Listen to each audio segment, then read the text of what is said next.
Bonjour, bonjour. J'espère que vous portez bien et j'espère que toute la famille se porte bien. Zéro victime, mon objectif. Aujourd'hui, je viens, après, je dirais, tant de mois de silence, je viens pour vous parler un peu, je dirais un peu de la DV et puis, bon, je vous parlerai aussi maintenant de la prudence qu'il vous faut quand vous venez aux États-Unis. Voilà, c'est très important, surtout pour la communauté francophone. C'est très très important. C'est une chose à ne pas vraiment négliger. Voilà. Bon, vous voyez, dans ces temps-ci, ça a bougé un peu les lignes. Les lignes ont un peu bougé par rapport à la DV et par rapport au décret qui a été signé par le président.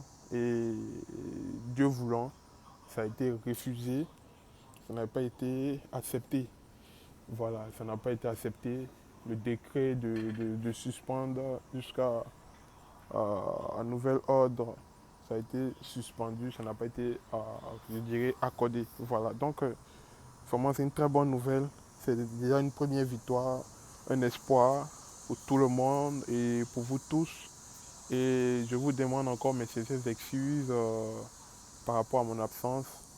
Vraiment, j'étais vraiment touché. Voilà, j'étais vraiment touché par ces événements concernant le refus, l'évolution. Je suivais ça. Donc pour venir encore vous faire des vidéos et vous informer du procédure, vous dire que non, c'est possible, vous donner de l'espoir, vous donner de faux espoirs, vous faites des vidéos. Vraiment, il y a plein de choses que vous savez déjà. Venez vous dire non, posez vos questions pour tout ça. Je trouve que c'est perdre votre temps et puis c'est aussi vous embrouiller. Vous savez, parfois, quand on ici, avec le stress, on est obligé parfois de venir dire non, posez vos questions pour faire passer le temps. Et puis, non, je ne peux pas le faire. Voilà. Je ne peux pas vous utiliser pour des choses qui moi m'arrangent et puis vous, bon, à la fin, parce que je pense bien que vous avez déjà plus d'informations, d'autres font des informations que moi que je n'ai pas. Voilà, la seule chose qui diffère, c'est que je suis sur le terrain, donc j'entends un peu. Voilà, sinon d'autres informations, ça, la seule chose qui les manque, c'est d'être sur le terrain. Donc vraiment, vous m'excusez encore une fois de mon absence, mais voilà le résultat, voilà ce qui s'est passé et voilà ce qui est en train de se suivre. Et en tout cas, on croise toujours les bras, on continue toujours de prier pour que vraiment la situation change et puis les choses évoluent comme actuellement, les ambassades ont ouvert et on commence à faire la procédure. Vraiment, ceux qui ont gagné et ceux qui ont joué qui ont gagné, s'il vous plaît, c'est ce que je disais. Et j'espère que plein m'ont compris. J'espère que plein sont préparés. Je vous disais que quand ils vont donner l'opportunité aux gens de venir, ça serait tellement rapide que ceux qui n'ont pas, je disais ça toujours, ceux qui ne se sont pas préparés seront ceux-là qui vont regretter. Voilà, c'est comme la parabole dans la parole de Dieu qui dit la parabole des 10 vierges. Il fallait se préparer et 5 sages, on dit 5 parce qu'elles ont été sages dans le fait où elles ont apporté d'autres d'huile pour leur lampe et d'autres n'en ont pas apporté. Voilà, donc d'autres sont préparés, d'autres ne sont pas préparés. Et c'est la seule chose qui va faire la différence par rapport à ceux qui seront, oui, encore, qui auront le visa et ceux qui n'auront pas. Voilà. Mais malheureusement, en toutes choses, il y a le bon et il y a le négatif. S'il vous plaît, zéro victime, ne soyez pas dans le cas de ceux qui sont les victimes. Vous-même, vos propres victimes, vous-même. Voilà, donc c'était un peu ça la vidéo que je voulais faire et en tout cas vous motiver, vous encourager à toujours persévérer, à toujours avoir l'espoir de jouer car avec Dieu tout est possible et la Bible déclare que à tes résolutions répondra le succès. Alors pourquoi pas être résolu et puis vraiment voir le succès venir. Voilà. Et je voulais maintenant vous parler un peu, vous voyez, de la communauté africaine, en particulier communauté francophone. Vous voyez, quand nous venons ici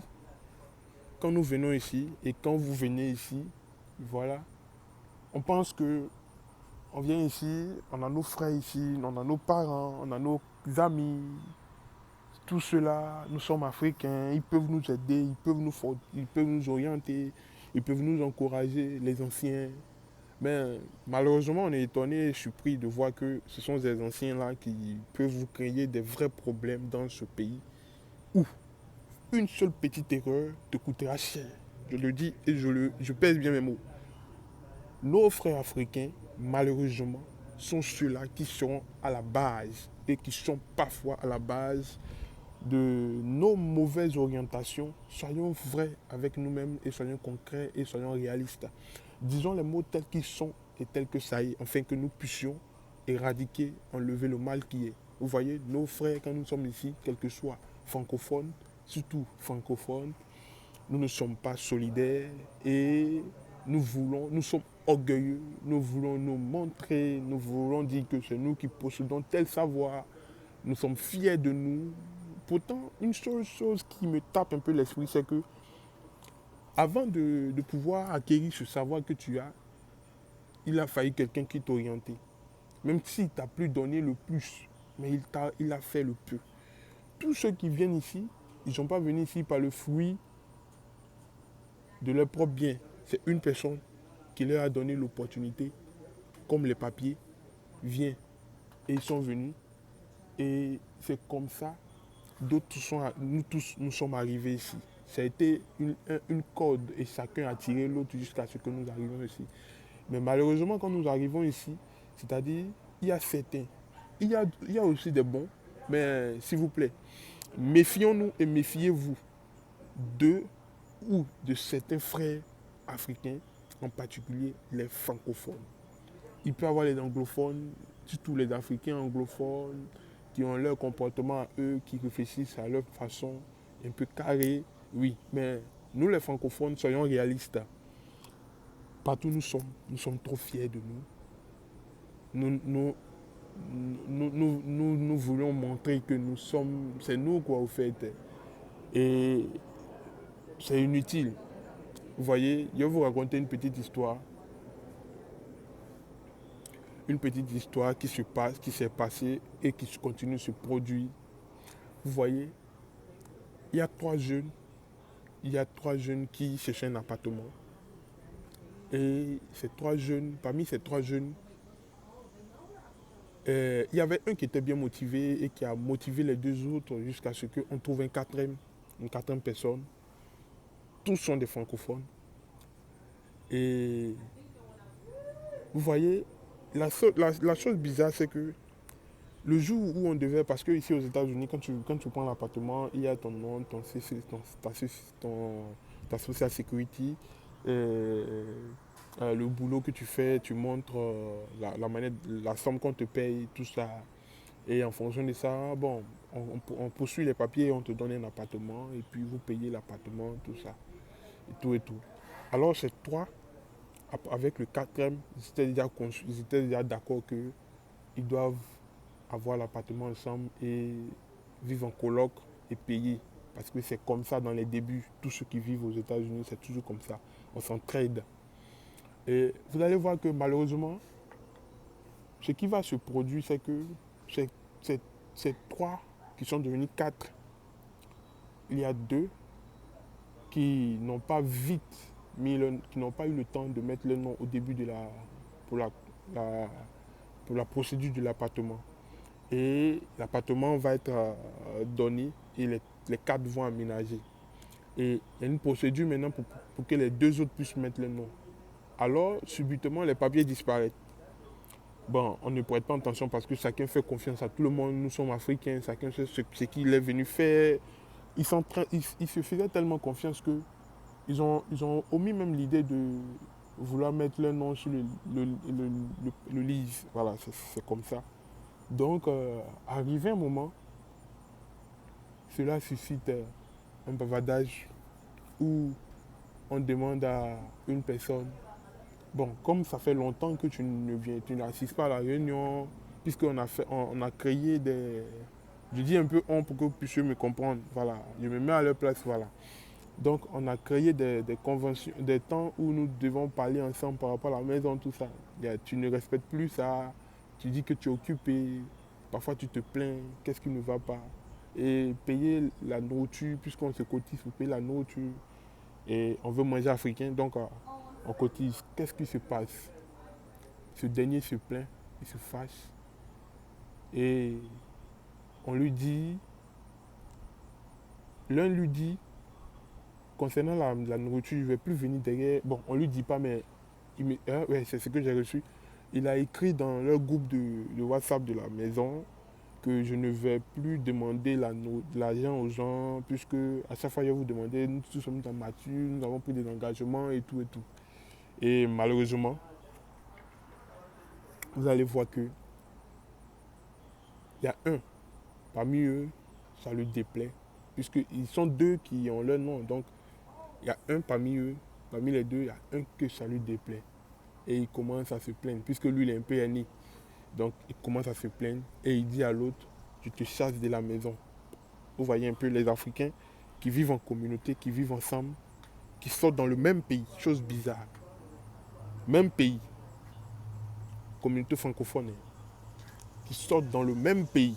Vous voyez, quand nous venons ici, il y a aussi des gens qui nous disent, il est mieux que vous restez seul, vous vous isolez seul, vous restez dans vos coins. Parfois on nous dit ça, on entend ça. Bon, par contre, tu dis, bon, c'est pas la peine, ça ne vaut pas la peine, nous sommes une communauté, nous sommes des frères, nous pouvons vivre ensemble, c'est important de vivre ensemble.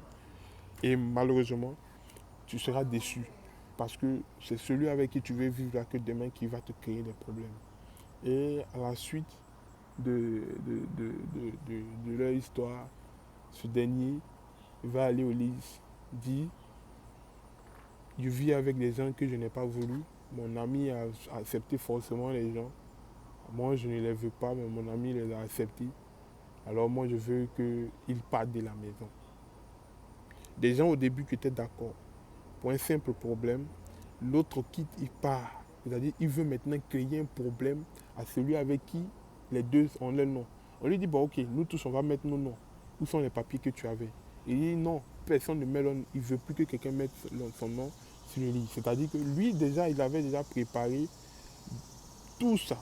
Être le propriétaire de l'appartement. Tu vois, les Africains qui vivent ensemble ont cette habitude-là, ont ce comportement africain-là, qui est un peu, soyons réalistes, qui est négatif, qui n'est pas positif pour tout le monde. Parce que quelque chose que tout le monde ne bénéficie pas, en réalité, ce n'est pas positif. Voilà. Une chose peut être positive pour soi, et peut être aussi positive généralement. Malheureusement, ce dernier continue avec les persécutions. Tout ce qu'ils ont payé ensemble, il enlève. Là où il a mis son argent, quand il a payé, il enlève tout ce qui était dans la maison, les chaises, les fauteuils, puisque c'est lui qui il avait pris la résolution de payer les fauteuils et les autres ont pris la résolution de payer la télévision et le wifi. Lui, il ramasse les... Pourtant, au début, il disait aux gens il disait à leurs frères que non, le matériel, c'est pas important, il a aidé les gens. Vous voyez comment, entre nous-mêmes les Africains, on n'est pas solidaires.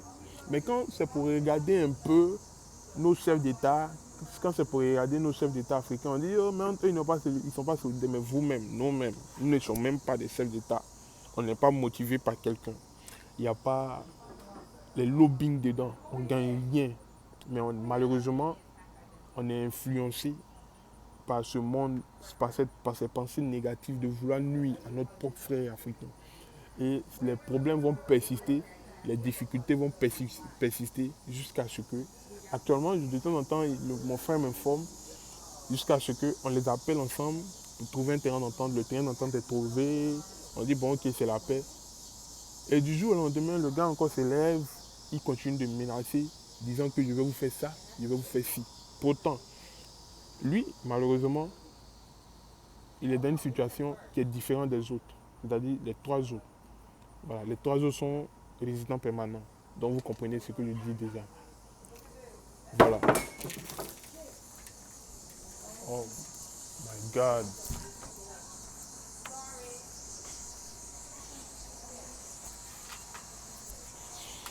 Donc, excusez-moi. Donc, la chose la plus pire. Ouais, ça va. La chose la plus pire, c'est que le problème s'est produit. Et en tout cas, la chose qui ne devait pas être faite a été faite. Et malheureusement, les frères là ne sont plus en accord, ils ne sont plus d'accord, ils veulent se séparer. Vous voyez le problème que ça crée entre des Africains qui sont venus dans un pays, disons même étrangers, sont venus se chercher, venus se battre pour trouver leur gagne-pain. Vous voyez comment vivre en communauté parfois africaine, on pourra dire que c'est pas nécessaire. Vivre seul parfois est mieux. Voilà. Il y a un adage qui dit chez nous en Côte d'Ivoire, vaut mieux être seul que d'être mal accompagné. Vous voyez un peu. Être seul que d'être mal accompagné. Parce que vivre avec la compagnie des gens que tu te dis qu'ils sont mes frères, pourtant dans leur cœur, ils sont pas tes frères au fait. Voilà, ils sont pas tes frères parce qu'ils sont prêts à te nuire. Ils sont prêts à te créer des problèmes. Et parfois, malheureusement, c'est ce que vivent certains de nos frères et cette communauté africaine. S'il vous plaît, changeons. C'est important. Quand nous venons ici, ce n'est pas l'Eldorado. Tous venons se chercher, venons pour un objectif. Alors, sachons nous comporter, sachons marcher, sachons aussi, je dirais, agir. Parce que ça y va de l'intérêt général et ça va de l'intérêt de toute la communauté francophone africaine. C'est important, s'il vous plaît. Arrêtons un peu de nous comporter, arrêtons un peu d'agir d'une autre façon. C'est pas nécessaire au fait, vous voyez, c'est même pas nécessaire. Et voilà l'histoire malheureuse que vit mon ami. À chaque fois, je suis obligé de lui dire, patience, prends courage, n'oublie pas tes objectifs. Il y a un temps pour toutes choses, chaque chose a son temps. Tu quittes dans cette communauté, ça t'apporte beaucoup de choses. Mais imaginons-nous, parfois on est là, on est surpris de certains frères ou bien certains parents qui refusent d'aider les gens. On est surpris. Ils n'ont pas pu, en fait, c'était des personnes bonnes au début, mais qui sont devenus méchants après. Vous voyez, je suis né bon, je suis né bon. Hein? Je suis né bon, mais l'autre, l'autre, l'autre m'a rendu méchant. Vous voyez, c'est ça. Et puis c'est simple. Bien au début, mais quand il a été bien abusé, il devient méchant. Et il ne devient pas méchant, mais il se renferme sur lui, il reste dans son coin. Et on trouve qu'il est, oh non, nos frères qui sont là-bas, ils sont méchants. Non, c'est parce qu'ils ont vu des gens qui ne sont pas bien. Vous voyez. Et puis, ne disons pas ça, ne disons pas aussi que certains sont méchants. C'est le comportement des autres qui change les gens. C'est le comportement. Bon, disons que ce frère, quand il va sortir demain, s'il n'est pas fort de garder sa nature de bien, d'un homme bon, s'il part chez lui un jour, pourra-t-il aider encore quelqu'un? Posons-nous un peu cette question. Ne pensons pas à aujourd'hui quand nous agissons, mais pensons dans le futur. Pensons ce que nous créons aujourd'hui, ce qui peut en venir, ce que demain peut nous apporter par rapport à nos comportements ou nos réactions. Voilà, donc voilà un peu la vidéo que je voulais faire. J'espère que vous allez l'aimer. Si vous avez aimé et que vous avez d'autres questions à me poser, posez-les en bas, dans le commentaire ou pas.